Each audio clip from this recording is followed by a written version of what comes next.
am L.J. Jones, also known as Penupish, and I am here to introduce a book from the PBS Great American Read called Bless Me Ultima. And as a book lover myself, I am humbly gracious to be a part of this event.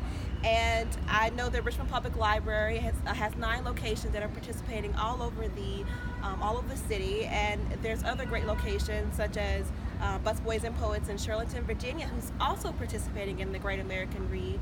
And I think that this is a fabulous literary event that everyone should take part in, even acknowledging the books that are on the list. So, in honor of my love of fashion, I am dressed fitting to see the Pope in a black veil and a black dress, and I will be reading a section of Bless Me Ultima from chapter 13, which is 13, and it's page 143 in my book, and it will be ending at page 144. And I am standing in front of the Sacred Heart Cathedral in downtown Richmond, Virginia, right across from Monroe Park. And I begin.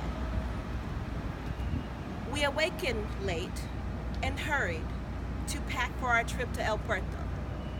We did not talk about the awful thing that happened that night, but I guess it was because of it my father decided to go with us. We were excited because it was the first time he had come and made the trip and stayed. He went into town and arranged for a week's leave from his work on the highway. When he returned, I heard him whisper to my mother about the talk in town. Torino is in the hospital. He has lost the eye. And they say the priest at El Puerto would not allow his dead daughter inside the church for her mass. There is no telling what would happen. I'm glad you're going with us, Gabriel, my mother answered.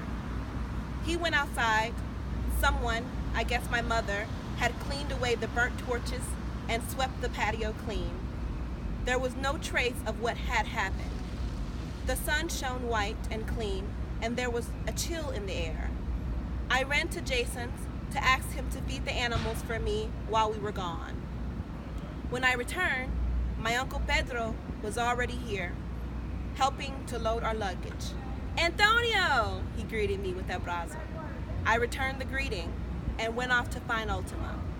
I was worried about her, but I found her busy at work.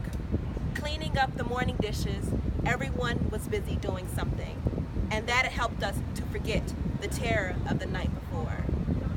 Deborah, Teresa, my mother, and Ultima rode with my father. I rode with my uncle. We drove in silence, and I had time to think. We drove past Rosie's house, and I thought about the sins of the town and how the golden carp would punish the sinners. He would drown them in clear blue water. Then we passed the church, and I thought about God's punishment of sinners. He cast them in a burning pit of hell where they burn for eternity. We passed over the bridge at El Rito, and I remember Cisco's story of the people and the God who became a fish. But why had the new God, the golden carp, chose to punish the people? The old God did already. Drowning or burning, punishment was all the same. The soul was lost, unsafe, unsure, suffering. Why couldn't there be a God who would never punish his people? A God who would be forgiving all the time. Perhaps the Virgin Mary was a God. She had forgiven the people who killed her son. She always forgave. Perhaps the best God would be like a woman, because only a woman really knew how to forgive. You're quiet, Antonio, my Uncle Pedro interrupted my thoughts. Are you thinking about last night? No, I replied. I'm thinking about God. Don't let me interrupt you. Why did you not come and warn us last night? I asked my uncle, frowned. Well, he said, your grandfather would not allow us to mix in what took place yesterday. But Ultima cured my Uncle Lucas. Isn't he grateful for that? Of course he is, he contended. You just don't understand. What? Well, the village of El Puerto is small. We've lived there a long time. and we lived in harmony with good and bad, and we have not passed judgment on anyone, he nodded with some finality. But you allowed Tonino to pass judgment on Ultima, I said, and if it had not been for Narcisco, he would have carried out his judgment. Is that fair?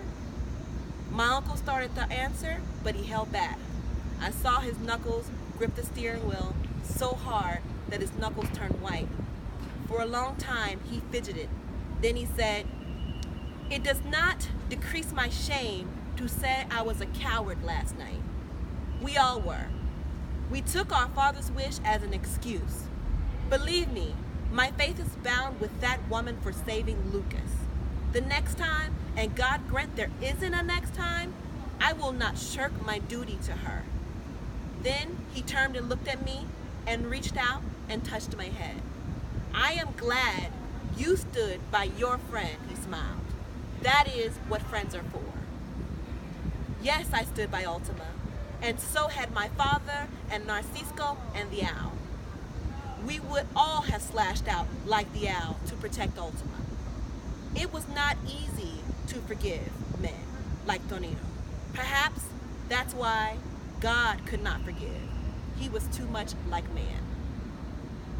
Thank you for tuning in. I hope you found this reading to be encouraging, and I encourage you to go and check out the Bless Me Ultima on the Great American Read, or check out the other list of 100 books on there. And bless you. Adios.